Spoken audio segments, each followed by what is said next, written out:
निश्चल से हुए थे। उन्होंने आकुति नामक अपनी पुत्री रुचि प्रजापति को और मध्यमा पुत्री देवहूति ऋषि कर्दम को तथा सुंदर रूप वाली तीसरी पुत्री प्रसूति दक्ष प्रजापति को समर्पित कर दी, विवाह कर दिया।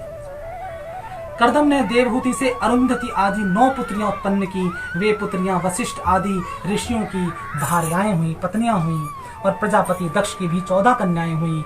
अदिति, दिति, दनु, काष्ठा, अरिष्टा, सुरसा, तिमि, मनु, क्रोधवशा, ताम्रा, विनता, कद्रु, स्वाहा और भानुमति, ये उन कन्याओं के नाम कहे गए हैं। उन्होंने उनमें से स्वाहा नामी कन्या अग्नि को और शेष 13 कन्याएं ऋषि कश्यप को प्रदान कर दी। ऋषि कश्यप ने स्वयं उन पत्नियों से नानाविध प्रकार की प्रजाएं उत्पन्न की।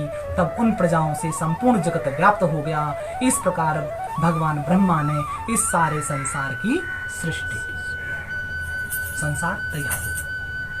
तदंतर देवी प्रकृति ने उन ब्रह्मा से कहा, महामते, द्विजगण 3 संध्याओं में जिनकी उपासना करते हैं वे सावित्री मेरे अंश से उत्पन्न हुई है। वे सरस्वती तथा लक्ष्मी भी मेरे ही अंश से उत्पन्न हुई हैं। उन्होंने अपनी लीला से तीनों लोकों के पालनकर्ता विष्णु को पति रूप में प्राप्त किया। आप दोनों ब्रह्मा तथा विष्णु विषयासक्त हो गए।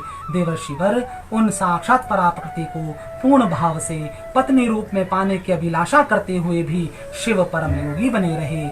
उस प्रकार की तपस्या में रत उन भगवान शिव से परा प्रकृति जगदम्बिका ने प्रसन्न होकर प्रत्यक्ष रूप से कहा। प्रकृति बोली, शंभो, आपका कौन सा अभिष्ट वर है, मुझसे वह मांग लीजिए। आपकी तपस्या पूर्ण उपासना से परम प्रसन्नता को प्राप्त मैं वह वर आपको अवश्य दूंगी। शिव जी बोले, जिनसे पूर्व में 5 श्रेष्ठ नारियां प्रकट हुई थी वे आप विशुद्ध प्रकृति हैं। शिव जी कह रहे हैं कि ये 5 जो नारी है ना वो आपसे ही प्रकट हुई है। वो विशुद्ध प्रकृति आप ही हैं। वे आप विशुद्ध प्रकृति की, हम ब्रह्मा विष्णु तथा महेश्वर, वे आप विशुद्ध प्रकृति ही हम ब्रह्मा विष्णु तथा महेश्वर को प्राप्त होंगी।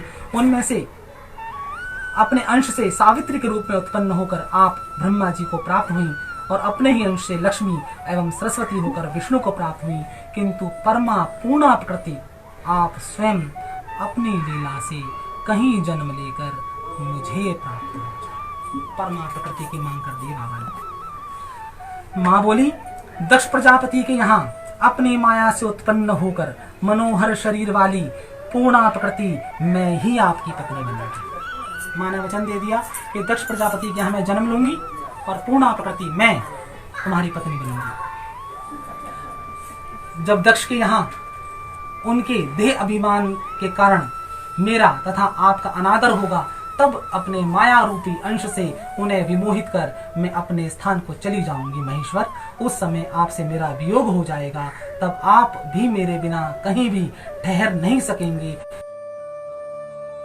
परम प्रीति बनी रहेगी। महादेव जी बोले, मुनि श्रेष्ठ, वे परमेश्वरी प्रकृति महेश्वर से ऐसा कहकर अंतर ध्यान हो गई और शिव के मन में प्रसन्नता व्यक्त हो गई। यहाँ पर 3रा अध्याय संपूर्ण हो